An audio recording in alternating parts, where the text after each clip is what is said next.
미팅에 잘 들린다고 메시지 하나만 남겨주세요.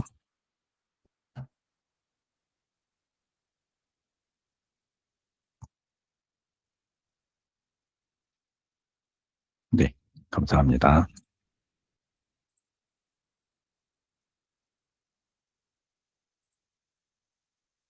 학생들이 계속 들어오고 있어서 제가 진행을 하면서 중간중간에 그 어드민 클릭을 하면서 진행을 하도록 할게요. 그래서 중간중간 좀 끊기더라도 양해를 구합니다.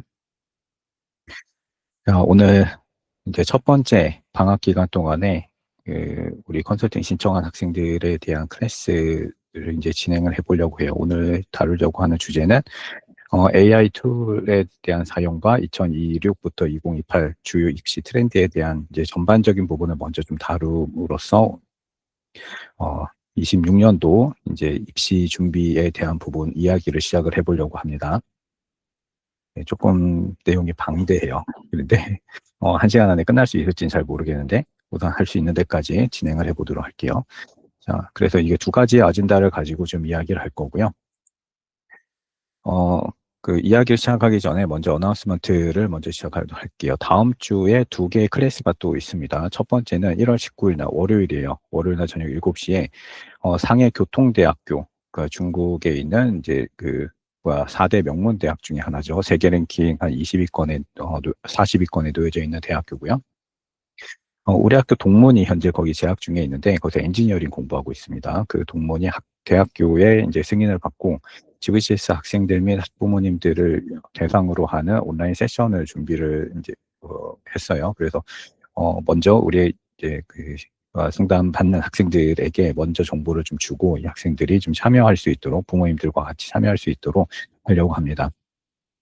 상해교통대학교는 이제 중국에 위치하고는 있지만 이제 우리 학교 학생들이 갈 때는 뭐 상해교통대학교의 중국어 과정 전공으로 갈 수도 있어요.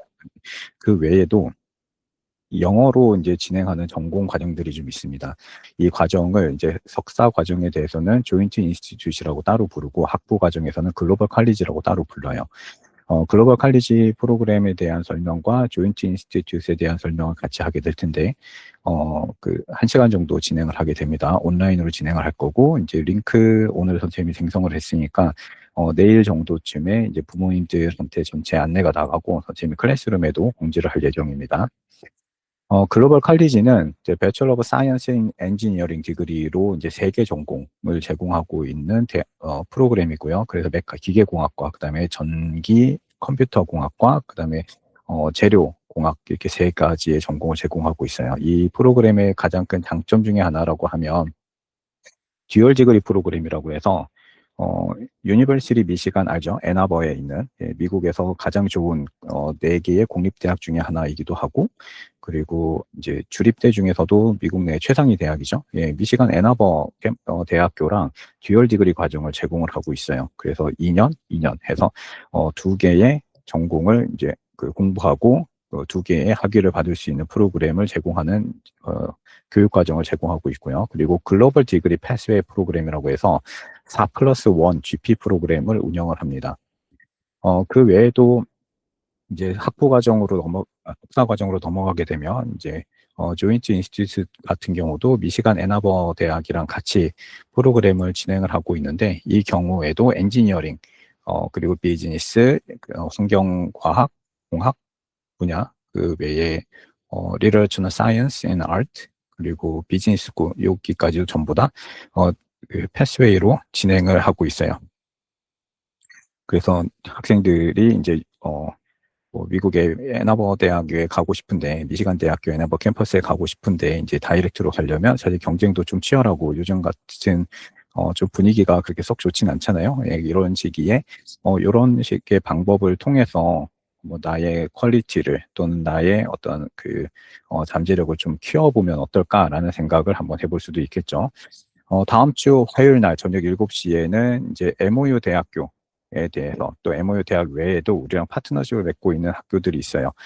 그런 학교들에 대해서 좀 소개를 하고 여러분들이 어떤 장학금에 대한 어퍼튜니티가 주어지는지 그리고 대학 합격에 대한 어퍼튜니티가 얼마큼 주어질 수 있는지 이런 부분들에 대한 이야기를 하려고 합니다. 자, 오늘 선생님이 딱 예약을 걸어 놓은 시간이 1시간이에요. 그래서, 어, 그, 지금 벌써 한 6분 정도 지났기 때문에 앞으로 남은 55분 동안 좀 빠르게 잘 진행을 해보도록 하겠습니다. 그 다음 주에 있는 이 세션도 월요일, 화요일 날에 연달아서 있으니까 잘 참여해 주길 바랍니다. 지금 QR코드 선생님이 하나 띄워놨는데, 이 QR코드는 지금 이제 컨설팅 받는 학생들에게만 우선 제공을 하고 있는 이제 AI 툴이에요. 교육기획단에서 만들었고, 이제 선생님이 직접 그 디자인해서 한번 만들어 봤습니다. AI 툴이다 보니까 모든 AI 툴이 그렇듯이 완벽하진 않아요. 그래서 선생님이 이 툴을 만들면서 생각했던 거는 학생들이 또는 부모님들이 이 툴을 사용해서 그 자녀들 또는 학생들이 어떻게 나의 대학 진학에 대한 거를 이제 그 매니징을 할 수 있을까, 셀프 매니지먼트를 어떻게 하고 그 다음에 대학 서치에 대한 시작을 어떻게 하면 좋을까에 대한 아이디어를 얻는 그런 단계로서 좀 사용을 하면 좋겠다라는 생각이 들어서 이 프로그램을 한번 좀 만들어 봤습니다. 화면을 잠깐 공유를 좀 바꾸고 그리고 이야기를 좀 시작을 해볼게요. QR코드를 클릭을 하면 화면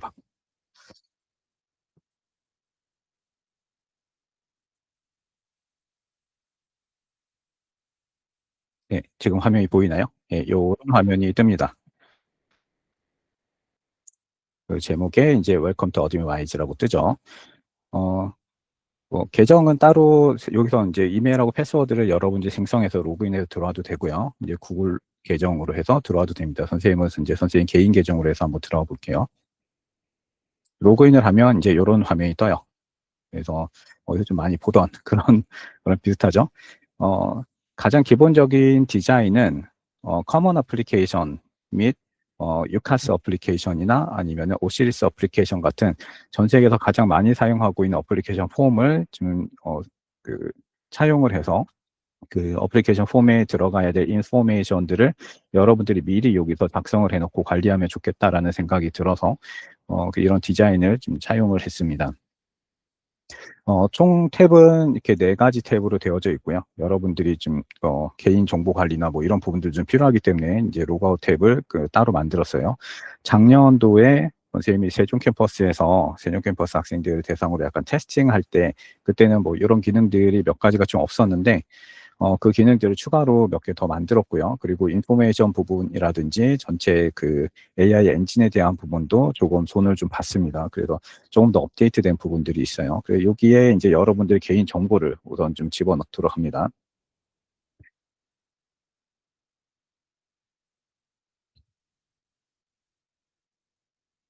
이제 개인 정보를 좀 집어넣고 나면 어 그리고 나중에 여러분들 커리어골 이건 옵션이라고는 해놨지만 이제 그 가급적이면은 여기 있는 정보들을 거의 다 입력을 해놓는 거를 권장을 합니다. 그리고 컨티뉴를 누르고 현재 여러분들이 갖고 있는 성적을 한번 입력을 해보세요. 이거는 이제 외부 학생들이 만약에 들어왔을 경우를 대비해서 선생님이 좀 만들어 놓은 거니까 이런 부분들을 좀 무시해도 됩니다. 현재 있는 성적만 이제 입력을 하면 돼요. AP가 있으면은 여기 Add AP 스코어를 클릭한 다음에 어, 이런 식으로 여러분들이 성적을 좀 입력을 해 놓으면 되고요. 과목이 여러 개인 경우는 각각의 과목에 대해서도 입력을 해 두면 되겠죠. 그리고 컨티뉴를 누르면 이제 액티비티 그리고 인터레스트에 대해 쓰는 부분들이 있어요. 여기서는 아카데믹 인터레스트가 있죠. 예, 여러분들이 하고 싶은 전공 부분을 여기다 입력을 합니다. 그리고 대학에서 공부하고 싶은 언어가 이제 영어니까 영어 그 학위 과정을 우리가 갈 거잖아요. 그러면 영어를 이제 선택을 하면 되겠죠. 그리고 이제 지오그래픽 프레퍼런스 같은 경우는 여러분들이 선호하는 국가를 선택을 해보는 겁니다. 여기에 예를 들어서 뭐 미국을 내가 원한다. 그러면 미국 이렇게 선택을 하고요. 영국을 원하면 영국을 add 이렇게 해놔도 되고요. 만약에 네덜란드를 원하면 네덜란드 이런 식으로 선택을 해도 됩니다. 우선은 이제 미국으로 한번 좀 해볼게요.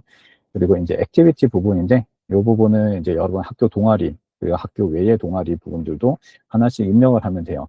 하나는 샘플로 선생님이 그냥 입력을 해둔 건데 가급적이면 여기 있는 정보들이 디테일하면 디테일할수록 인공지능 기반으로 이제 대학을 나중에 이제 그 레코멘디드 받을 수 있는 그런 데이터가 있기 때문에 여러분들이 조금 더 데이터들을 정확하게 또는 사실에 근거해서 써주는 게 좋아요. 그래서 여기에 이제 하나씩 이제 그 학교 생활을 하면서 여러분들이 누적해온 상장도 있을 거고 활동도 있을 거잖아요.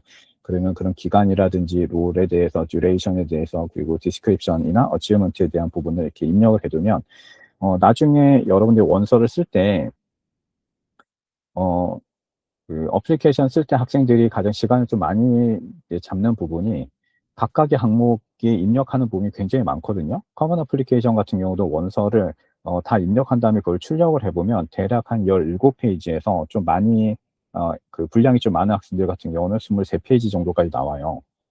그러면 각각의 항목들을 다 입력을 해줘야 되는데 그 입력할 때 시간이 굉장히 오래 걸려요. 정리가 안 돼 있는 경우는 그 정리 나의 활동 기록들을 학교 생활 기록부라든지 아니면 나의 레주메라든지 또는 내가 받았던 상장들을 일일이 찾아가지고 이제 기록하거나 그것도 못 찾는 경우는 학생들이 인스타그램에서 내가 친구들하고 쉐어링했었던 어떤 인포메이션을 찾아가지고 입력하기도 하더라고요. 근데 그런 과정들이 생각보다 오래 걸리거든요. 한 2주에서 3주 정도 걸리기도 합니다. 그렇게 입력을 해놓고 나서 다시 카운슬러 또는 이제 선생님들한테 찾아와서 이제 한번 확인 좀 해주세요라고 해서 확인을 하다 보면은 또 확인된 데이터 중에서 또 잘못된 인포메이션을 입력하는 경우도 굉장히 많아요. 그래서 여러분들이 미리 이런 정보들을 좀 입력을 해놓고 관리를 좀 해놓고 있다면 수시로 이제 정보를 업데이트하고 또 수정할 부분들을 계속 이제 릴리즈하면서 좀 바꿔 나간다면 관리가 좀 더 편하겠죠. 이런 부분에 있어서는. 그리고 활동이 좀 더 많은 경우는 여기 보면 애드 탭이 있죠. 애드 버튼이 있죠. 애드를 눌러서 활동을 계속 이렇게 늘려나가면 됩니다. 그러면은 여러 개 이제 계속 쓸 수 있도록 만들어 놨어요. 이 부분은 따로 제한을 걸어두지 않았기 때문에 여러분들이 필요한 만큼 입력하면 되고요. 그리고 필요한 그 데이터 중에서 불필요하다 싶은 부분은 X를 눌러서 지우면 되겠죠. 그 다음은 이제 어디셔널 인포메이션이에요. 이 부분은 퍼스널 스테이먼트에 대한 부분을 좀 적어놨습니다. 여러분들이 에세이 초안에 대한 거를 좀 써놓는 항목이에요.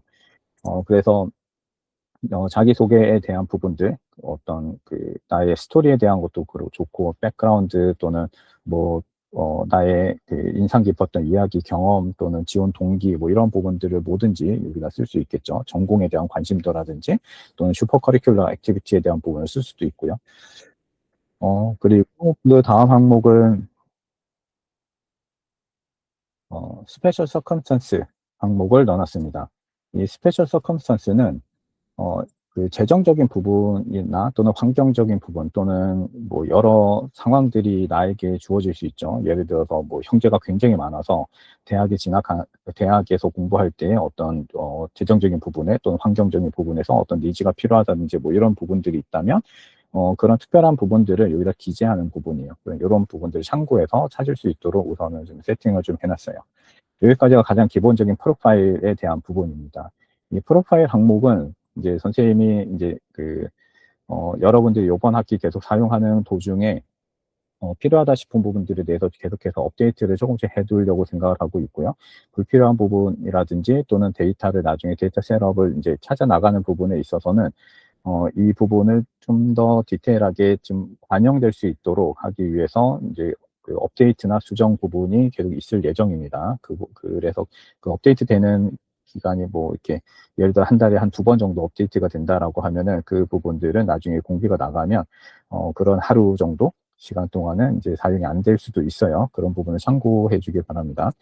여기까지 하고 나면 이제 세이브 프로파일을 누릅니다.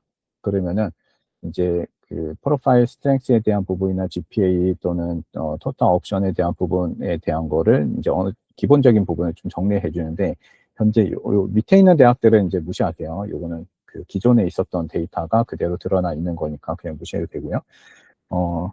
아까 초반에 얘기했던 것처럼 모든 인공지능 완벽하지 않죠. 예, 그래서 이런 문장을 좀 써놨어요. 그래서 AI가 퍼펙트하지 않다라는 부분에 대해서 써놨고, 여러분들이 이 결과라든지, 너무 이제 인공지능에 의존하기보다는 여기에서 이제 얻은 결과가 있다면 반드시 카운슬러랑 같이 이야기를 해서, 뭔가 프레시전한, 정밀하게 뭔가 조정한 부분들이 반드시 필요하다라는 거를 인지하길 바랍니다. 여기까지 왔으면 여기 이제 위에 recommendation이라는 탭이 이제 활성화가 되어 있죠. 그러면 get AI recommendation을 클릭을 하면 조금 시간이 걸립니다. 그러면은 인공지능이 추천해 준 대학들 대략 한 10개 미만으로 찾도록 이제 세팅을 해놨어요. 10개 정도 미만으로 이제 대학을 좀 찾아주게 됩니다. 어, 이제 좀 제너레이팅 하고 있는 단계고요.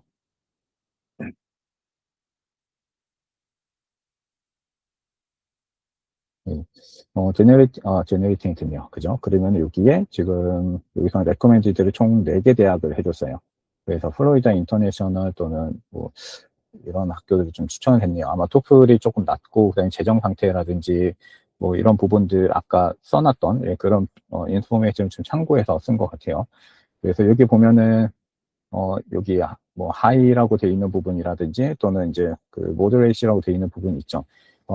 요 총 4개 단계로 해놨습니다. 로우라고 돼 있는 부분이 합격률이 가장 낮은 학교고 모더레이시 그 다음으로 좀 낮은 학교다라고 생각을 하면 돼요. 하이 같은 경우는 합격할 가능성이 되게 높은 학교다라고 이해하면 됩니다.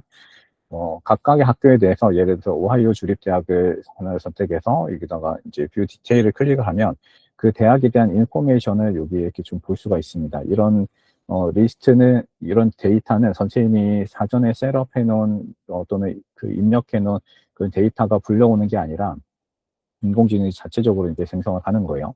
그리고 이제 그 코리안으로 선생님이 이제 시티즌십을 넣어놨기 때문에 그런 경우에 받을 수 있는 장학금이 뭐가 있는지, 또는 어떤 메이저를 추천하는지, 뭐 이런 학교들에 대해서 이제 좀 써놨고, 이제 why this university fit you 해서 이런 부분들에 대해서도 좀 자동으로 이제 생성될 수 있도록 우선은 만들어 놨어요. 그래서 만약에 이 학교에 내가 관심이 있다라고 하면은 읽어보고 나서 관심 있다 그러면 add to my list를 클릭을 하면 my wish list에다가 대시보드로 다시 이제 쳐가면서 그 대시보드에서 그 나의 그 희망 대학 리스트를 여러분이 볼 수 있도록 이렇게 해놨습니다.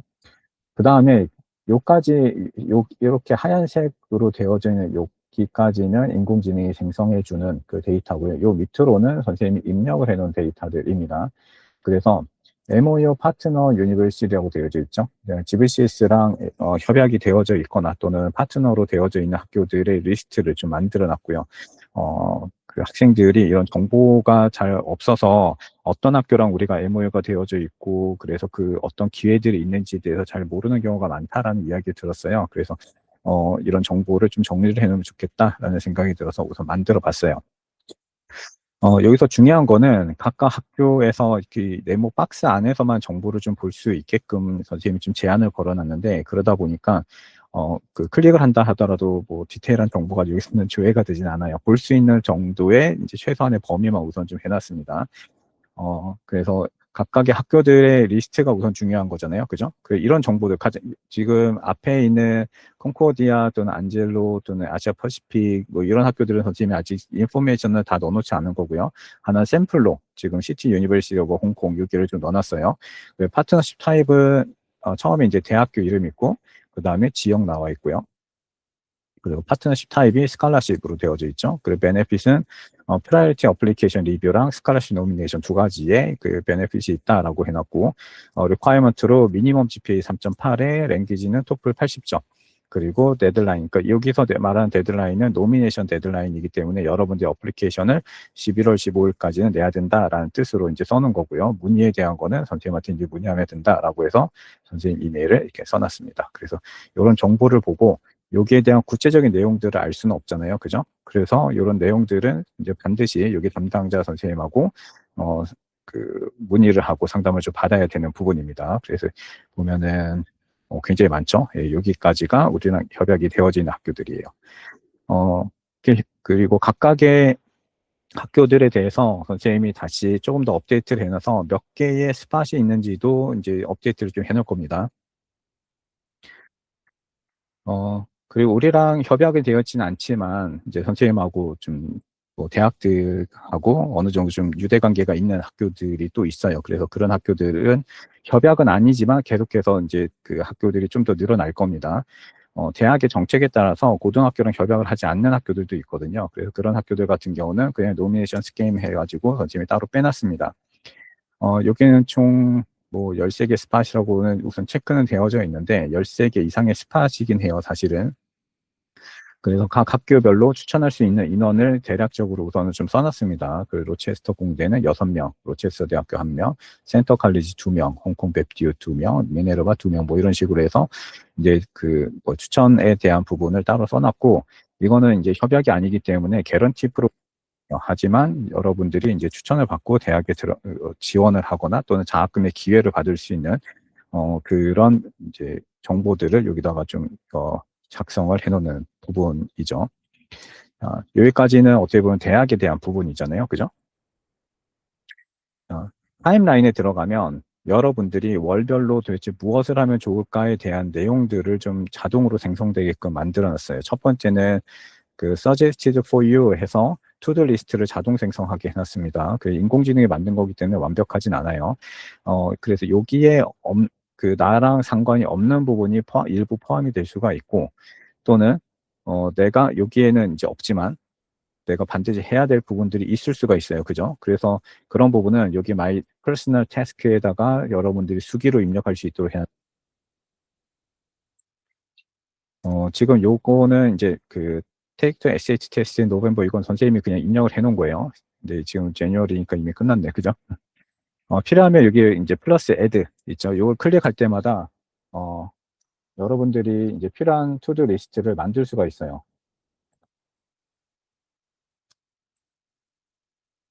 이런 식으로 이제 계정 토플을 준비하겠다, 뭐 이렇게 좀 써놓는다든지, 또는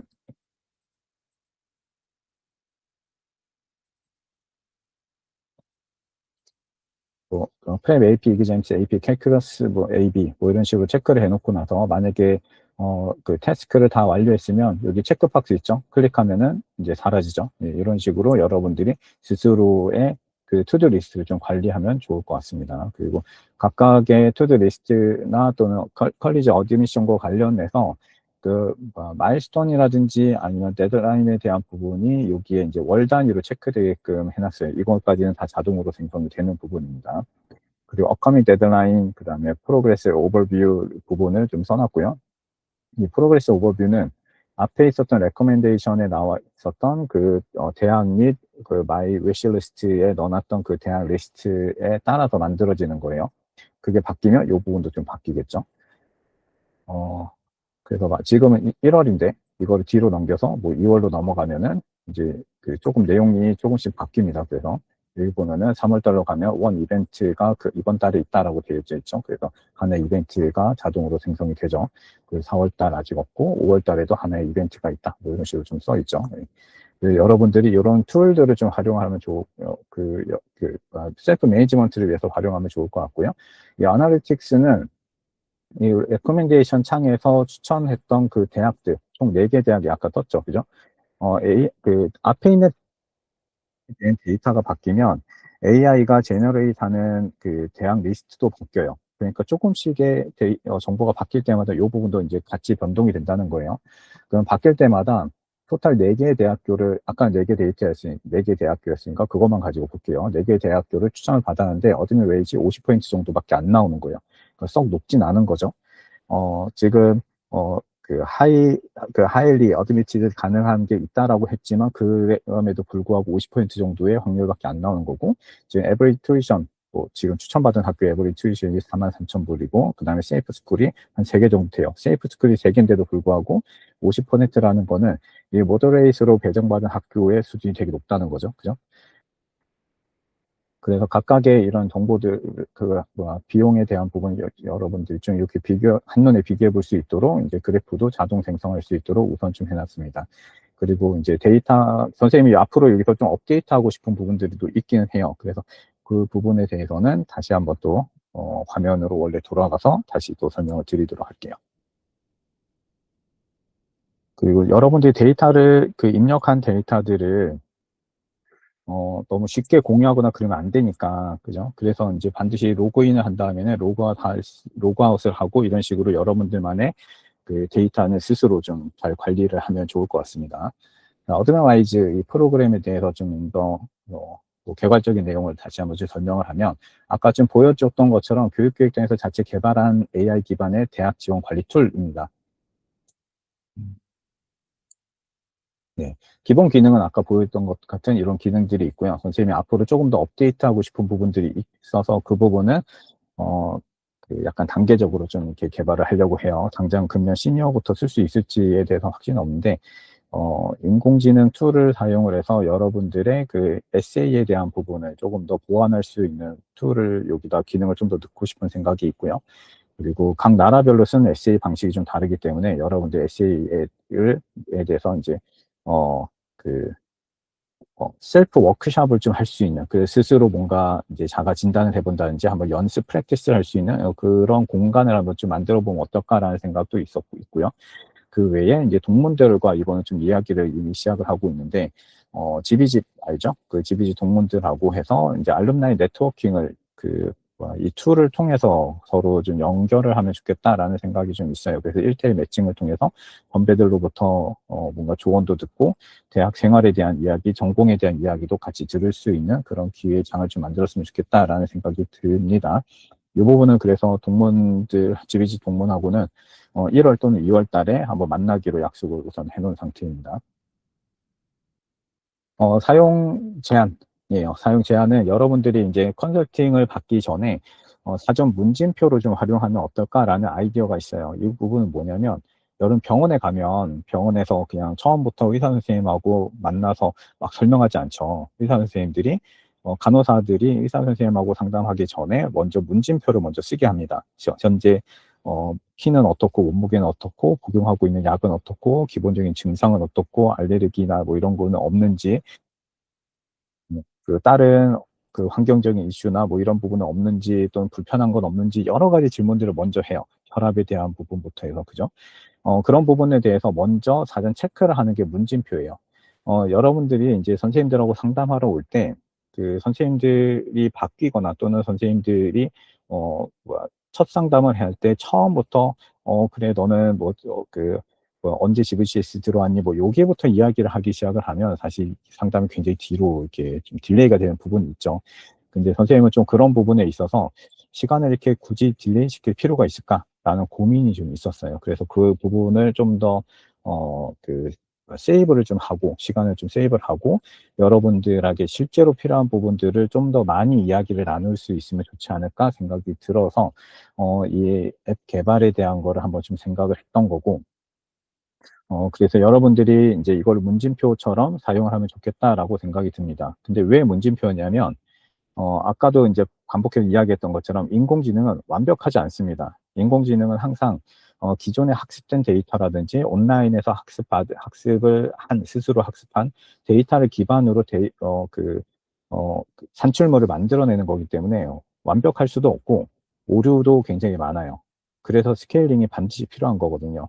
그 오류를 인제 잡아줄 수 있는 게 실제 전문가인 거죠. 그래서 여러분들이 이제 사전 문진표로 이 부분을 활용을 하면서 들과의 상담을 통해서 그런 미세한 오류 부분들을 다 올바르게 좀 잡아 나가는 용도로 이거를 좀 썼으면 좋겠다라고 생각이 들어요. 그리고 이런 정보들을 계속 찾다 보면 대학에 대한 관심도 계속 생기잖아요. 그죠? 이런 대학은 내가 잘 몰랐는데 이런 대학에 이제 인공지능이 추천을 해 줬네. '이 대학은 어떤 대학이지?'라고 한번 찾아볼 수 있는 그런 기회가 되기 때문에 동기 유발을 위한 도구로도 활용할 수 있겠다 생각이 듭니다. 여러분들이 인제 선생님이 지금 제안을 뭐 전부 다 설명은 하지 않지만 예, 기본적인 이런 내용들을 가지고 '앞으로 좀 활용을 해 보면 좋겠다.'라고 생각이 들고요. 그리고 QR 코드는 클래스룸에 선생님이 다시 한 번씩 올려 놓을게요.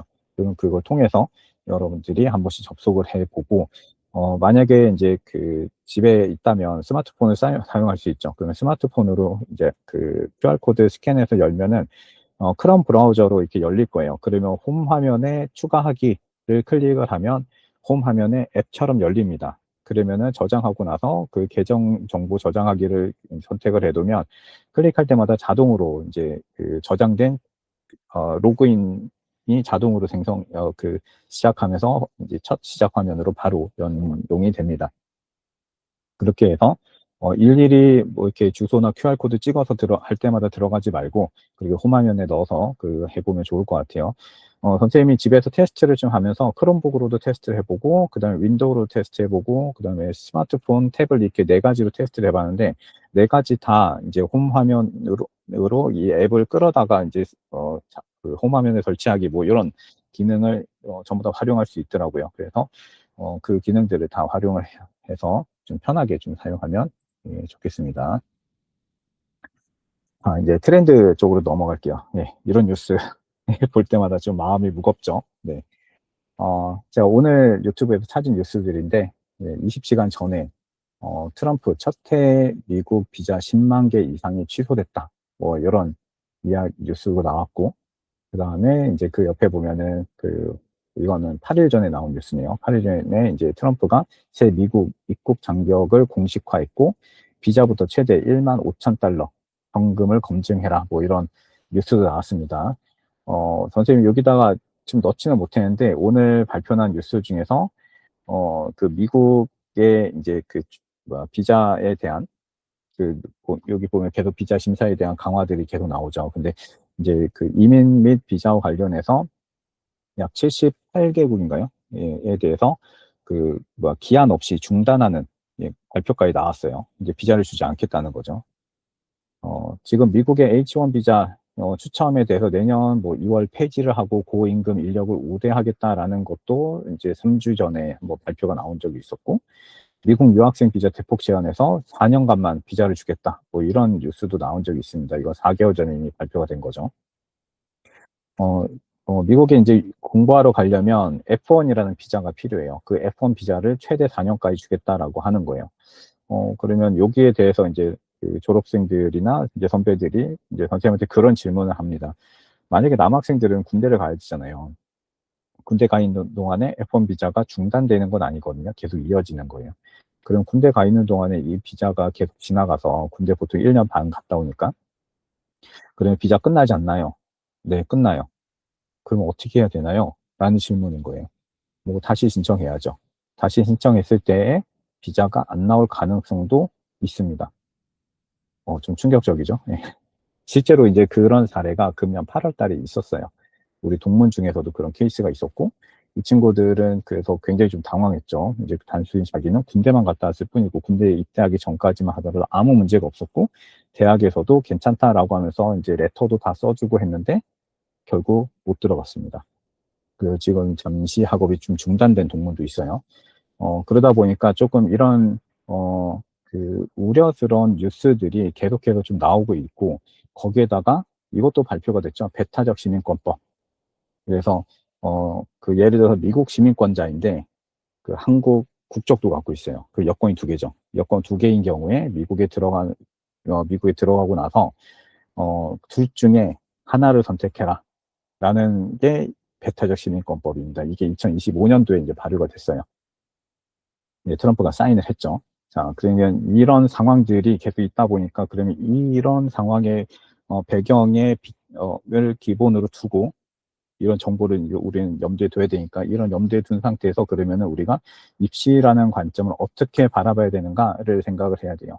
우선 미국이 그러면 왜 이런 정책들을 펼까? 잘 생각을 해봐야 되는데 가장 중요한 두 개의 축이 그겁니다. 능력주의 강화하겠다라는 거예요. 능력 없는 사람 오지 말라는 거예요. 능력 있는 사람들만 우리 받겠다라는 거예요. 그리고 두 번째는 자국민을 보호하겠다는 거죠. 미국 시민들에게 최우선 순위를 두는데 미국 시민이 진짜 미국 시민인지를 검증하겠다라는 거예요.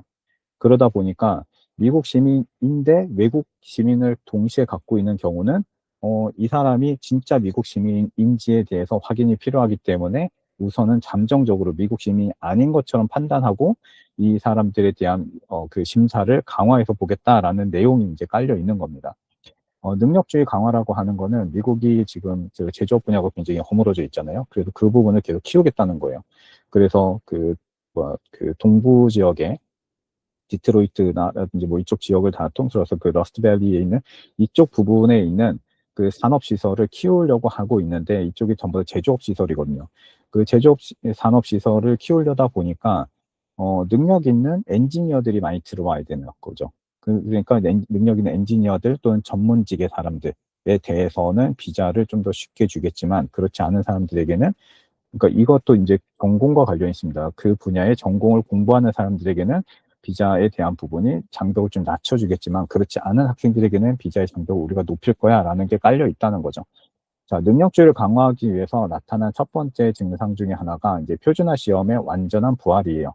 예전에는 2020년도에 코로나 딱 터지면서부터 그 SAT라든지 뭐 그 ACT 시험장이 대부분 문을 닫았고 토플 시험장도 심지어 문을 닫았기 때문에 학생들이 시험을 많이 볼 수 없었죠. 그래서 SAT, ACT와 같은 표준 시험에 대해서 그 옵셔널 테스트라는 정책을 이제 발표를 하고 그걸 유지했었죠. 그런데 어느 정도 그 테스트에 대한 기간도 끝났고 코로나도 끝났고 그리고 지금은 능력주의를 강화하기 위해서 이 시험들을 좀 더 강화해서 뽑겠 학생들을 선발하겠다라는 게 주요 골자입니다. 그래서 주요 높은 학교들 있죠. 굉장히 랭킹이 높은 학교들부터 해서 미국 내에 한 40위권, 50위권 정도의 학교들 중에 한 70% 이상은 전부 다 SAT나 ACT를 우리는 required 하겠다라고 발표를 많이 했어요. 그래서 여러분들이 나는 여전히 미국의 상위권 대학을 목표로 하고 있어라고 생각을 한다면 반드시 SAT 또는 ACT 둘 중에 한 가지 시험은 준비를 잘 하는 게 좋습니다.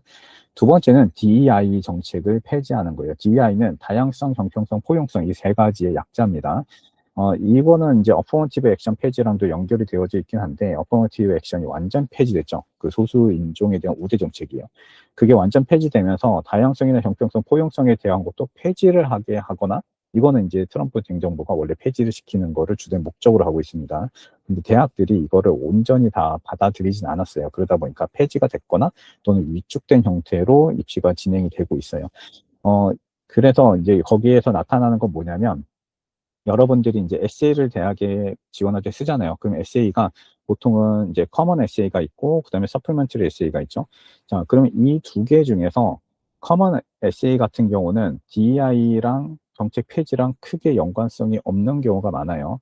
근데 대학에서 DEI에 대해서 좀 중요하게 봤던 건 뭐냐면 이 서플먼터리 에세이거든요. 그 서플먼터리 에세이에서 다양성이라든지 또는 그 개인의 어떤 그 포텐셜에 대한 부분이라든지 어떤 경험적인 부분이라든지 사회 헌신도나 이런 부분에 대한 걸 굉장히 중요하게 생각했죠. 리더십 뭐 이런 것들. 근데 이런 부분들에 대한 게 굉장히 약화가 되고 반대로 그 부분을 바라보는 관점이 바뀐 거예요. 그러니까 다양성이라는 것도 내가 다양한 경험을 한 거, 이거를 다양성이라고 생각하지 않는다는 거죠, 이제는. 뭐냐면, 내 전공과 관련해서 내가 그러면은 어떤, 능력을 키워서 그거를 가지고 사회에 내가 어떻게 또는 공동체에 내가 어떻게 기여를 했는가 해왔는가 이게 이제 더 중요해졌다는 거예요.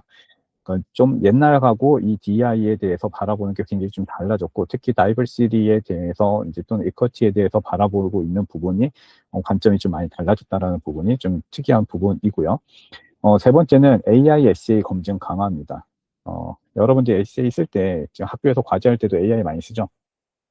영어 수업할 때도 AI로 텍스트 많이 만들어내죠. 그게 습관이 되면 나중에 에세이 쓸 때 굉장히 힘들 수가 있어요. 에세이는 AI를 도구로 여러분이 활용하는 것까지는 괜찮아. 근데 그 다음에 이거를 가지고 나만의 글을 써야 되는 거예요. 그래서 AI로 이제 에세이를 AI 디텍터로 이제 검증을 하게 될 텐데 요즘은 옛날하고 좀 달라서 검증 속도도 굉장히 빨라졌어요. 그래서 AI 디텍터가 만약에 이 에세이가 40% 또는 50%를 육박했다. 표절률이. 그러면은, 이거는 인공지능이 쓴 거. 이렇게 판단하고 감점을 한다는 거죠. 심지어 일부 대학들은 AI로 만약에 생성한 글을 그대로 냈을 때 이거를 100% 치링으로 우리가 인식하겠다. 이렇게 발표를 한 학교도 있습니다. 그러니까 여러분들이 그 에세이를 쓸 때 이제 AI에 대한 부분도 각별히 신경을 써야 됩니다.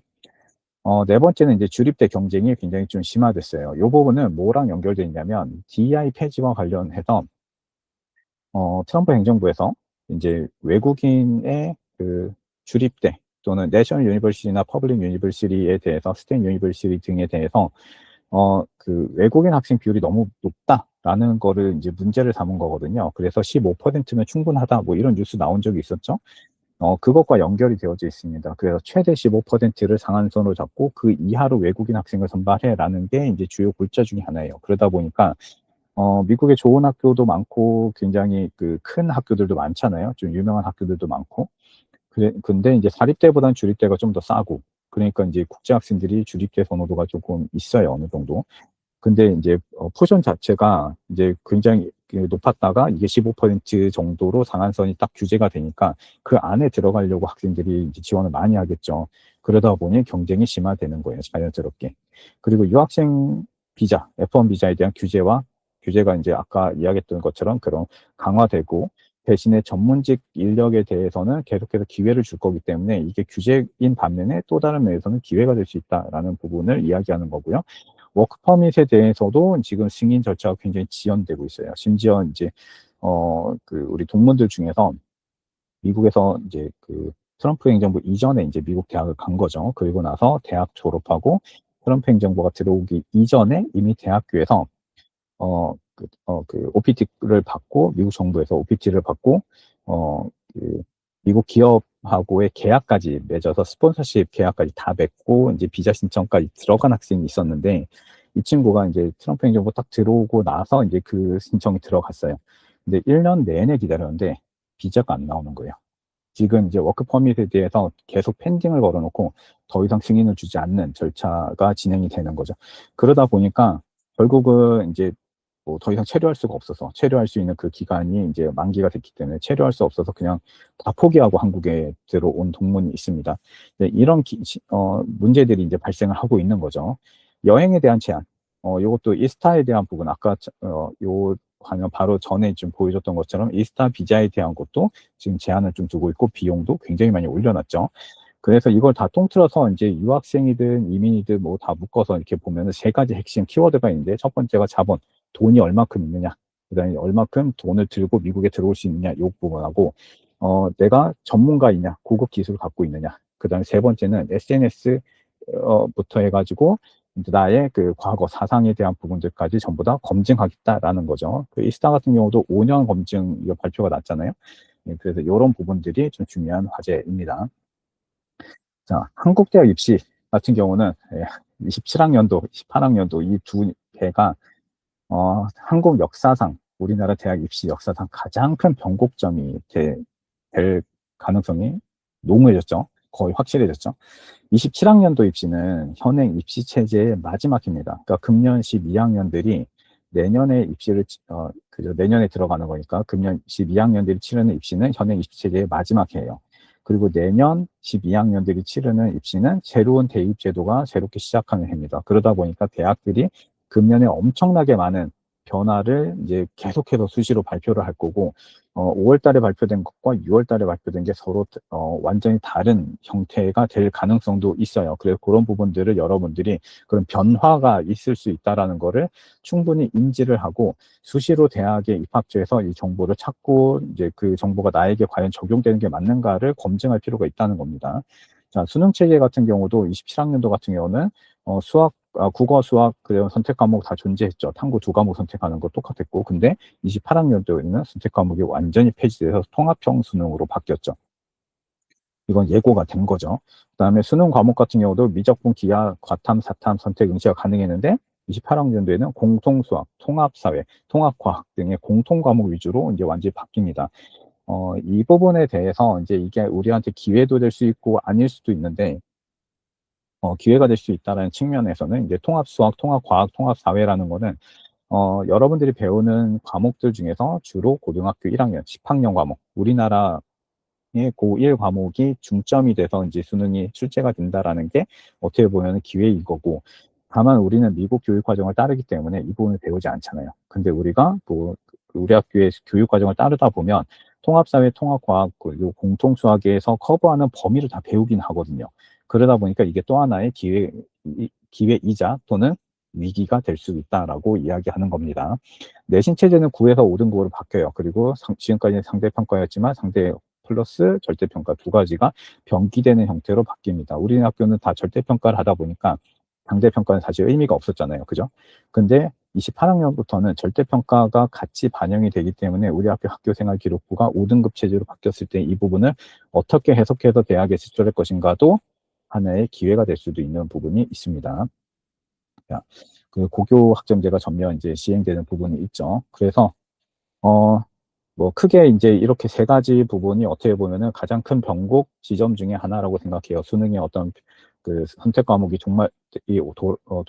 종말이 도래하는 부분과 통합형 수능이 도입되는 부분, 그리고 9에서 5등급으로 내신이 완화되는 부분, 의대 증원에 대한 부분이 다시 이야기가 되고 있는데, 이 부분은 현재 확정은 아니에요. 근데 지금 가닥만 잡혀져 있죠. 지역의사제라고 해서 27학년도부터 해서 그 공공기관, 공공의료 인력을 키우는 쪽으로 해서 그 지방의대의 인원만 늘리는 형태의 내용이 지금 논의가 되고 있습니다. 그래서 만약에 의대를 나는 가고 싶다라고 하면은 국가에 나는 헌신도 하고, 그 다음에 지역사회에 이제 헌신도 하고 싶어라는 목표를 가지고, 그 다음에 그 지방에 있는 그 뭐 공립대라든지 아니면은 지방의대를 뭐 목표로 타겟으로 잡고 준비를 해보는 것도 하나의 방법이 될 수는 있겠죠. 근데 안타깝게도 금년 12학년 학생들에게는 조금 어려운 얘기가 될 수도 있습니다. 일본 대학으로 넘어가 볼게요. 이제 아시아로 넘어갑니다. 15분 정도 남았는데 좀 빠르게 진행할게요. 네. 일본 대학은 유학생 유치를 계속해서 확대하고 있어요. 그리고 이제 교육의 질을 계속해서 좀 강화해서 더 많은 외국인들이 들어올 수 있도록 이제 노력을 하고 있습니다. 이게 정부에서 이렇게 하다 보니까 그 영어로 가르치는 전공을 유치한 학교들, 갖고 있는 대학들에는 국가에서 굉장히 많은 예산이 지금 들어가고 있어요. 일본이 뭐 뉴스에서는 지금 일본이 좀 많이 힘들죠. 그 경제적으로 많이 힘들고 뭐 예전 같지 않다 뭐 이런 이야기들이 있긴 하지만 우리나라랑 사실 비할 바는 아니에요. 일본 정부가 갖고 있는 그 어떤 자산의 규모는 우리나라가 갖고 있는 자산의 규모의 2배가 훨씬 넘습니다. 우리나라보다 그만큼 2배 이상 잘 산다는 뜻이에요. 그렇기 때문에 지금 일본 경제가 좀 힘들고 그렇다 하더라도 그게 우리랑은 딱히 그렇게 뭐 상관이 있는 이야기는 아닌 것 같아요. 어쨌든 그 많은 자산들 중에서 교육 예산을 좀 크게 늘리고, 그 늘린 예산 중에서 상당수가 그 영어로 가르치는 전공을 유치한 대학교에 이제 지원이 되고 있다라는 부분이 있고요. 그래서 유학생 학비 같은 경우도 차등적으로 인상하겠다라는 부분이 좀 본격화가 됐어요. 뭐냐면 일본으로 유학 오려고 하는 외국인 유학생들이 점점 늘어나고 있습니다. 작년 대비 금년이 약 250% 정도의 증가율을 보였거든요. 요거는 이제 미국의 어떤 그런 비자 정책하고도 연결이 되는 지점입니다. 그래서 이제 그쪽으로 못 가거나 안 가려고 한 학생이 그나마 가까운 일본이나 아니면은 홍콩 또는 싱가포르 뭐 이런 데를 선택하는 경우가 있기 때문에 그래요. 그래서 외국인들이 너무 많아지다 보니까 이 외국인 유학생들에 대해서 차등적으로 이제 비용을 좀 올려야겠다, 뭐 이런 이야기들이 좀 나오고 있어요. 근데 아직 학부 과정에 대해서는 실제 적용되는 건 아니고요. 현재 박사 과정부터 이제 순서대로 적용이 될 예정이고, 학부 과정까지 적용이 되려면 생각보다 좀 긴 시간이 필요할 겁니다. 영어 학위 프로그램에 이제 외국인 정원도 좀 더 늘려놨어요. 기존 대비 10% 이상을 더 늘려놨습니다. 그래서 더 많은 학생을 뽑으려고 하고 있고요. 대신에 이게 4월 학기냐 9월 학기냐 요 차이인데, 지금 일본은 일반적으로 우리랑 똑같이 봄학기 학기를 시작을 해요. 그 봄학기는 일본 학생과 한국 학생들만 들어오기 때문에 TO를 좀 줄여놨고요. 대신 가을 학기 같은 경우는 외국 학생들이 되게 많이 들어오잖아요. 한국, 일본을 제외한 나머지 국가의 학생들이 들어옵니다.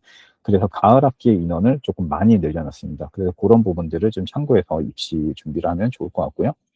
유학생 비자 심사 기간, 이것도 대폭 단축시키기로 결정을 했습니다. 그래서 발표가 나왔고, 절차도 되게 좀 짧아졌어요. 그래서 여러분들이 준비해야 되는 것들도 대학교가 나서서 학생들을 비자 절차라든지 이런 것도 직접 도와주기도 하고, 그다음 학생들은 가장 기본적인 서류만 준비하면 될 수 있도록 그런 식으로 좀 많이 바뀌고 있어요. 우리가 미국으로 유학을 가거나 영국으로 유학 가거나 할 때 비자 신청하는 부분 때문에 막 유학원 찾아가기도 하고, 또는 비자만 처리해주는 변호사를 찾아가기도 하잖아요. 근데 그런 거에 비하면 지금 아시아 쪽 대학들, 일본, 홍콩, 싱가포르 뭐 이런 나라들은 너무 좋게 바뀐 거죠. 대학들이 직접 나서서 이런 것들을 많이 도와주니까요. 비자 관련 수수료가 좀 인상이 됐습니다. 이 부분은 사실 비용 문제 때문에 좀 발생한 부분인데, 일본이 이제 외국인 관광객들이 너무 많아지다 보니까 그 부분에 대해서 이제 출입국세라든지 또는 이제 체류세 뭐 이런 것들을 받겠다라고 발표가 나왔잖아요. 그런 것과 연결이 돼 있어요. 그래서 일본 내에 체류하려고 하는 모든 외국인들에 대해서 이제 비자 관련된 수수료를 조금씩 올리겠다. 근데 학생 비자는 우선 해당이 안 됩니다. 현지에서 이제 갱신을 하거나 체류 자격을 변경하거나 영주권을 신청하는 경우에 해당이 되는 거고요. 워킹홀리데이는 뭐 여러분들한테 딱히 필요한 내용은 아니고, 요 부분 좀 주의해서 보면 좋을 것 같아요. 자, 구인난이 역대 최고 수준이에요. 그러니까 기업들이 고숙력 연 노동자를 찾으려고 하는 그 숫자가 굉장히 많아졌습니다. 그래서 현재는 외국인 대졸자한테는 취업 황금기라고 불리기도 해요. 취업하려고 마음 먹으면 취업을 어디든지 간에 취업을 못할 일이 없는 거죠. 작년도에 발표된 일본 교육부의 그 문무과학성이죠. 발표에 따르면 6월 달에 발표하는데 그 발표에 따르면 대졸자들이 어, 그 100명이 대학을 졸업했을 때 100명이 각각 한 개씩의 이제 그 잡을 그 대학 졸업할 때 취업을 하고 나오면 1이 숫자를 1로 표시를 하거든요. 만약에 이제 100명이 졸업했는데 70명밖에 이제 잡을 못 가지면 0.7이라고 표시를 해요. 근데 작년도 기준으로 작년 이제 5월 달에 작년 그죠? 작년 6월 달에 통계가 나왔으니까 그 전 12월 달, 1월 달, 2월 달 요때 졸업한 학생들, 그러니까 3월 달이죠. 3월 달에 졸업한 학생들을 대상으로 이제 이걸 전면 전수 조사를 했는데 1.4가 나왔어요. 그러면은 100명이 졸업을 했는데 100명이 140개의 잡 오퍼를 받은 거예요. 그러니까 평균적으로 1.4개의 이제 잡 오퍼를 가지고 나왔고, 그러니까 2명이 졸업하면 2명이 3개의 직장으로부터 오퍼를 받은 거죠. 우리 기업에 와주세요라고 오퍼를 받고, 그 중에서 이제 2명이 셋 중에서 골라가는 형태가 되는 거죠. 고소년 외국인 인재에 대해서 영주권 취득할 수 있는 기회를 확대하는 쪽으로 방향이 가고 있습니다. 자, 홍콩 같은 경우는 이제 이게 이제 가장 큰 그 정책에 대한 방향성인데, 글로벌 교육 및 인재 허브로서의 위상 강화 정책, 이거를 좀 강화하려고 하고 있어요. 그래서 비현지인 유학생들 정원을 결코 확대해서 유학생 상한선을 40%에서 50%로 늘렸습니다. 작년에 늘렸기 때문에 이 부분을 계속해서 이제 올라갈 걸로 보이고 있고요. 그리고 이 50%로 늘린 이 TO에 대한 장학금의 기회도 크게 늘려놨어요. 작년 대비 약 150% 정도 비율이라고 생각하면 됩니다. 북대도시 대학 도시개발. 이 부분은 뭐냐면, 홍콩의 노던 사이트, 그쪽 지역에 대규모 대학단지 조성 프로젝트를 하고 있는 거예요. 그래서 이 대학 외에 그 기업들도 같이 들어와서 이 기업은 홍콩 내의 자국 기업, 외국 기업, 그 다음에 중국에서 넘어온 기업까지 묶어서 하나의 실려고 하는 그런 움직임이 좀 있습니다. 그리고 이걸 통해서 그쪽 지역, 북쪽 지역 바로 위가 이제 심천이거든요. 중국의 차이나 실리콘밸리라고 불리는. 요 두 거점을 이어서 이제 아시아에서 가장 큰 실리콘밸리를 만들겠다라는 목표가 있는 거예요. 그래서 그런 프로젝트로 들어왔기 때문에 이제 학생들이 졸업을 하고, 특히 이제 엔지니어링이라든지 아니면 핀테크라든지 어제 BS나 스템 베이스의 전공을 한 학생들에게는 굉장히 좋은 기회가 앞으로 열릴 것이다라는 게 이제 전망입니다. 그리고 이제 아센 및 1대1로 국가 타겟팅해서 이제 홍콩으로 오려고 하는 유학생들에 대한 태스크포스가 이제 작동을 했고, 그 학생들에 대한 장학금이라든지 비자 정책이라든지 이런 부분들이 빠르게 이제 진행이 되고 있어요. 그래서 아양 비자라든지 또는 TTPS 비자라든지 이런 부분들을 좀 확대해서 학생들이 좀 더 쉽게 받을 수 있게끔 돼 있는 거죠. 홍콩은 23년도부터 해서 어떤 정책을 갖고 있냐면, 합법적인 비자를 받은 상태에서 홍콩에 체류를 7년간 하게 되면 영주권을 줍니다. 그 학생들이 보통 공부하는데 4년이 걸리잖아요. 그죠? 4년 또는 인턴하고 하면 한 5년 정도 걸려요. 거기에다가 졸업하고 나면 3년간 취업 비자를 줍니다. 그러면은 4년에다가 3년 더 하면 7년이잖아요. 그죠? 그러면 영주권이 나와요. 그냥. 그러면은 취업도 활동도 얼마든지 쉽게 할 수 있고, 이제 창업도 할 수 있고, 좀 수월한 거죠. 네, 그런 기회들이 주어집니다. 싱가포르는 글로벌 인재 블랙홀이에요. 진짜 전 세계의 학생들이 계속해서 몰려들고 있습니다. 아시아에서도 독보적이죠, 이 부분은. 그래서 이제 너무 많은 학생들이 오다 보니까, 그 전에는 단순하게 성적 중심으로 많이 뽑았다고 하면, 이제는 전략적인 홀리스틱 평가라고 해서 밑에 써놨어요. 슈퍼 커리큘러를 강화했다라고 써놨어요. 슈퍼 커리큘러는 작년에 설명회 할 때도 여러 차례 좀 설명했던 부분이기도 해요. 각 캠퍼스 다니면서도 한번 얘기했었고, 부모님들께도 한번 설명드렸던 부분이기도 합니다. 전공과 관련해서 내가 어느 정도의 어떤 깊이 있는 활동을 해왔는가에 대한 부분이거든요. 그래서 이 슈퍼 커리큘러를 내가 어떻게 고등학교를 다니면서 차곡차곡 쌓아서 이제 그 기록을 남겨놨고 증빙할 수 있는 활동이라든지 증명서 등등을 좀 해놨는가에 따라서 이 전략적 헐리스틱 평가에서 좀 좋은 평가를 받을 수가 있겠죠. 밑에 부분은 사실 비자와 관련된 부분인데 다른 나라들보다는 조금 더 뭐 이슈가 크게 있진 않습니다. 그러니까 영국은 임자수 관리, 이거 좀 많이 신경 쓰고 있어요. 워낙 상위권에 이제 학교들이 많잖아요. 그죠? 캠브리지, 옥스퍼드, 임페리얼 칼리지 또는 UCL 대학교, 킹스 칼리지 등등 너무 좋은 학교들이 영국에 되게 많죠. 그러다 보니까 상위권 대학에 우수한 학생들이 지나치게 쏠리는 현상들이 있어요. 근데 이제 영국에서도 예를 들어 코벤트리라든지 버밍햄이라든지 이런 학교들도 굉장히 좋은 학교거든요. 그런데 그럼에도 불구하고 이 러셀 그룹에 있는 최상위권 학교들과 러셀 그룹 바깥에 있는 중위권 학교 간의 지원자들의 숫자가 너무 차이가 많이 나다 보니까 양극화 현상이 좀 나타난 거죠. 근데 영국 그 국가 입장에서는 이런 양극화 현상이 썩 좋은 건 아니거든요.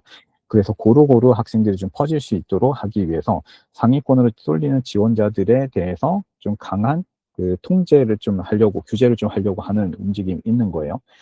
특히나 이제 인력 부족 현상들이 이제 영국도 동일하게 있습니다. 보건이나 의료 계열 부분에 있어서 특히 약대, 간호대, 물리치료 같은 경우는 인력 부족 현상이 이제 두드러지게 나타나기 때문에 만약에 이제 의대, 치대, 약대, 간호대, 수의대 뭐 이쪽 가고 싶다. 근데 영국으로 좀 더 수월하게 나는 가고 싶다. 그러면은 이런 분야를 타겟팅해도 좀 좋은 전략이 될 수 있겠죠. 영국도 마찬가지로 이게 서방 세계가 거의 비슷한 것 같아요. 단순 노동보다는 고숙련 인력에 그 계속해서 이제 받아들이려고 하고 있고, 이런 사람들이 그 나라에 들어와서 뭔가 이렇게 산업이라든지 국가 시스템을 좀 더 강화하고 나라를 좀 더 발전시킬 수 있다라고 이제 믿고 있는 거죠. 그래서 그런 인재들을 많이 뽑고 싶어 합니다. 자, 네덜란드. 요즘 네덜란드 좀 핫하죠. 그죠? 예, 네덜란드는 이제 국제화 억제. 이건 조금 역행하는 것 같은 느낌이 나죠. 자, 근데 여기서 국제화 억제와 자국어 중심 회귀, 뭐, 이 부분은 어떤 이유가 있냐면, 우리가 보통 이제 국제화가 되게 잘 되어져 있는 학교들, 를 이야기를 하면 예를 들어 미국 대학 중에서도 그 미국의 주립 대학들이 이제 그 GBCS 와서 막 설명을 하면서 우리 학교의 인터내셔널리티가 정말 미국에서 탑 클래스입니다라고 이야기하면서 우리 학교에 재학 중인 학생들의 국적 수가 무려 70개국이나 돼요라고 이야기를 해요. 또는 80개국이에요. 이런 이야기를 합니다. 70개국, 80개국 굉장히 높은 거죠. 근데 네덜란드 대학에 비하면 조금 코웃음 칠 일이긴 합니다. 뭐냐면 네덜란드 대학들은 이제 각 대학이 예를 들어서 암스테르담 대학교를 이야기해 볼게요. 자, 네덜란드 수도죠. 수도에 있는 암스테르담 대학교에 재학하고 있는 학생들의 국적 수가 무려 198개국이에요. 유엔에 가입되어 있는 전 세계에 있는 국적 중에서 몇 개 나라, 손가락으로 꼽는 몇 개 나라들을 빼고는 거의 모든 대부분의 나라가 99%의 나라가 다 학생들이 이제 그 나라 출신의 학생들이 암스테르담 대학교에 재학하고 있는 거예요. 그 정도로 국제화가 지수가 다른 학교랑 다른 국가 또는 다른 학교들하고 차이가 많이 납니다. 어, 자, 그런 이유들이 몇 가지가 있는데, 네덜란드는 유엔에서 선정한 학생들이 살기 좋은 국가 1등을 차지했었죠. 그리고 자녀들을 키우기 가장 좋은 국가도 1등을 차지한 게 벌써 최근 4, 5년 동안에 3번인가를 차지했어요. 어, 그 외에도 교육 수준만 놓고 보더라도 이제 세계 100위권 안에 있는 대학의 그 나라의 국립대학의 연구 중심 대학의 분포도를 보면 네덜란드 대학이 압도적으로 높아요. 어, 그러니까 교육 수준은 높고 살기는 좋고 또 취업도 어느 정도 잘 되고 그리고 이제 그 국제화 지수도 굉장히 높고 이제 이런 부분들이 유학생들을 끌어당기고 있는 겁니다. 최근에 이제 미국에서도 이런 학생들을 좀 많이 데려오고 싶어 하죠. 그러니까 그 네덜란드 유학을 많이 보내고 싶어 합니다. 그러다 보니까 너무 지나치게 국제화가 되고 있는 부분들을 우려하고 있는 거예요. 그래서 국제화가 일반적으로 한 뭐 70% 정도 수준이면 적정성이다라고 생각한다면 네덜란드는 거의 120%막 이렇게 올라가 있으니까 이 부분을 조금 다운시킬 필요가 있다라고 생각을 한 거죠. 그래서 이 국제화를 좀 억제해서 어느 정도 스탠다드에 맞게끔 이제 다시 좀 이렇게 돌아가겠다 뭐 이런 뜻입니다. 그러다 보니까 이게 네덜란드가 자기 자국 언어가 있어요. 네덜란드어랑 프랑스어를 씁니다. 그 네덜란드어를 98%가 쓰고 그 남부 지역에서만 이제 불어랑 독일어를 쓰는 지역들이 있는데 어 대부분의 현지 자기네들 모국어 있음에도 불구하고 대학들이 거의 100% 영어로 수업을 해요. 그래서 영어가 모국어가 아닌 국가들 중에서 영어로 티칭하는 학위 과정을 전 세계에서 가장 많이 제공하는 나라가 네덜란드거든요. 그러다 보니까 이제 온갖 외국인들이 많이 몰리는 거죠. 그래서 국가에서 어떤 아이디어를 냈냐면, 아, 수업의 언어를 영어에서 네덜란드어로 바꾸면 좀 줄어들지 않을까? 이런 생각을 한 거예요. 그래서 네덜란드어 강의를 의무화하는 그런 정책을 조금 내세우고 있습니다. 어, 여기에 대해서 이제 우려하고 있는 것은 영어 전용 학부 프로그램이 축소가 되지 않을까라는 부분을 좀 우려하고 있는 거고, 유학생 입학 정원 제한이라는 그 NF라는 정책을 좀 강화하지 않을까라고 우려가 이제 나오고 있는 겁니다. 비자 심사에 대해서 좀 까다로워지는 부분들이 있고요. 어, 그리고 대졸자 급여 기준이 대신에 상향이 됐습니다. 2006년도 1월 기준으로 해서 고숙련 이민자의 이제 이건 대졸자들도 마찬가지예요. 대졸자들 중에서 고숙련자에 대한 월 평균 급여는 4,357유로부터 5,942유로까지 나왔어요. 지금 1,700원 정도니까 대략 계산을 해보면 월 한 900만 원에서 1,300만 원 정도 사이가 됩니다. 굉장히 높죠. 예, 독일로 넘어갈게요. 자, 독일은 이제 숙련 노동자 부족 문제 해결을 위해서 이제 좀 이민 문턱을 계속해서 좀 낮추는 그런 정책과 혜택을 늘리는 방향을 동시에 갖고 있어요. 그래서 이제 스템이나 경영 전공의 영어 학위 과정이 계속해서 확대가 되고 있습니다. 그래서 우리 학교 같은 경우는 지금 미국 교육 과정을 갖고 있지만 한국의 인가를 받은 학교잖아요. 그래서 독일로 다이렉트 지원이 사실상 쉽지는 않아요. 근데 국립대 같은 경우는 그래서 사립대학으로 원서를 쓰고 있죠. 비자라든지 뭐 이런 부분과 관련해서 뭐 슈페어컨토 한도 인상 뭐 이런 이야기들이 있는데 이런 부분들은 이제 나중에 독일로 대학에 지원하고자 하는 학생들에게 해당하는 얘기라서 지금 자세하게 다룰 만한 내용은 아닙니다. 어, 그 대졸자들의 취업과 관련해서는 25년도 기준 약 80만 개 일자리가 구인 상태예요. 역대 가장 우호적인 인재 채용 환경을 갖고 있다라고 이야기를 해요. 독일 기업이 막 무너지고 뭐 이런 이야기들도 뉴스에 종종 듣기도 하죠. 네, 자동차 산업에서 이제 그런 일들이 있다라고 이야기하고 있는데 뭐 그렇다 하더라도 예, 옛날 어른들이 그런 얘기 하죠. 예, 세상에서 가장 쓸데없는 걱정이 부자 걱정하는 거라고. 네. 예, 독일의 GDP가 우리나라의 1.7배가 넘죠. 예, 그래서 독일에서 아무리 기업이 좀 힘들고 뭐 이렇다 하더라도 일자리에 대한 어떤 문제라든지 이런 부분은 우리나라보다 훨씬 좋습니다. 그래서 외국인 고숙련자의 경우 또는 스템 전공을 했거나 엔지니어링 전공한 학생들 같은 경우는 취업하는데 크게 문제가 없다라는 부분. 그 다음에 한국 학생들 같은 경우는 18개월 동안 구직 비자가 나와요. 졸업하고 나서 1년 반 동안. 이거는 1년 반 동안 대학 졸업 후 1년 반 동안 아무 일도 하지 않아도 그냥 합법적으로 체류할 수 있는 기회를 준다라는 거예요. 그리고 블루카드 제도를 좀 완화했고요. 영주권에 대한 패스트 트랙 정책을 이제 도입했습니다. 자, 제가 1시간 안에 끝내려고 했는데 1시간이 조금 넘어갔어요.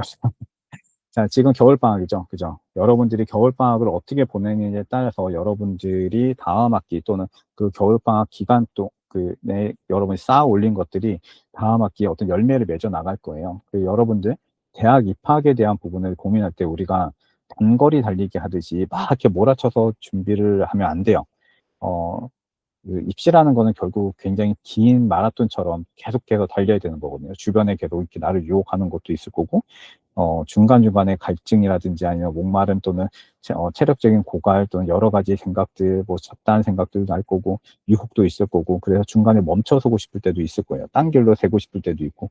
근데 마라톤은 목표 지점을 향해서 이제 나 자신을 계속 추스리면서 계속 달려나가는 거잖아요. 그죠?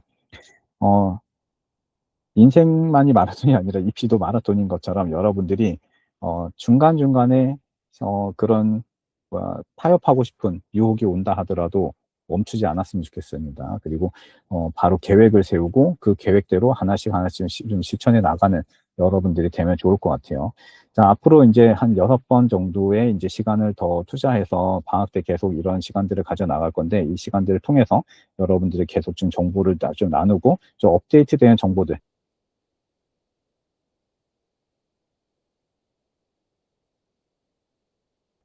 수 있는 그런 시간이 됐으면 좋겠습니다. 어, 앞에서 얘기했던 것처럼, 네, 어, 다음 주 월요일 날 저녁 7시에 상해교통대학교에서 하는 온라인 세션이 있어요. 그래서 이 부분에 대해서 참가 링크 선생님이 클래스룸에 다시 한번 올려놓을 테니까 저녁 7시 잘 기억하세요. 월요일 날 저녁 7시입니다. 꼭 참여하면 좋겠고요. 그리고 이제 1월 20날 화요일 날 저녁 7시에는 MOU 대학에 대해서 또 파트너십 대학에 대해서 선생님이 좀 간략하게 브리프하게 좀 이야기하는 시간을 가지려고 합니다. 네.